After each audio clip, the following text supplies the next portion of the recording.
অনেক দিন আগে এক দূরের গ্রামে একটি ছোট্ট ঝিলের পাড়ে বাস করতে এক রহস্যময় পরী। তার নাম ছিল এলারা। এলারা ছিল স্মৃতির পরী। তার বিশেষ ক্ষমতা ছিল হারানো স্মৃতি ফিরিয়ে আনা। সে শুধু সেই স্মৃতি ফিরিয়ে আনতে পারত যা সত্যিকারের হারিয়ে গেছে। একদিন গ্রামের একটি ছোট্ট মেয়ে সুমি এই এলারার কাছে আসলো। সুমি তার মাকে হারিয়েছে।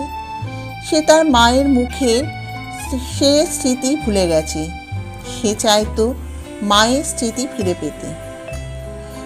এলারা সুমির কাছে গেল এবং তাকে বলল, তুমি যদি মায়ের স্মৃতি ফিরে পেতে চাও তবে তোমাকে একটি কঠিন সিদ্ধান্ত নিতে হবে। তোমাকে মনে রাখতে হবে কিছু স্মৃতি আমাদের জন্য ভালো, আবার কিছু স্মৃতি আমাদের ক্ষতি করতে পারে। তুমি কি প্রস্তুত?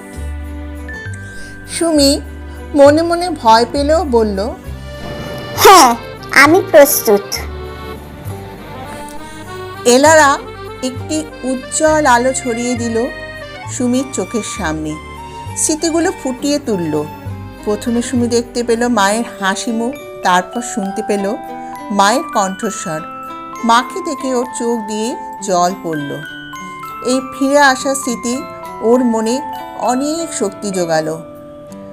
সে বলল, এগুলো আমার শক্তি দিয়েছে। আমি জানি মা এখন কোথায় আছেন। আমি তাকে ভীষণ ভালোবাসি। এলারা পাশ থেকে সরে গিয়ে বলল, তুমি এখন স্মৃতি থেকে শিখে এগিয়ে যেতে পারবে। আমি তোমাকে ক্ষমতা ফিরিয়ে দিয়েছি, কিন্তু বাকি পথ তো তোমাকে একাই চলতে হবে। এরপর এলারা অদৃশ্য হয়ে গেল। সুমি তার নতুন শক্তি নিয়ে নতুন করে জীবন শুরু করলো।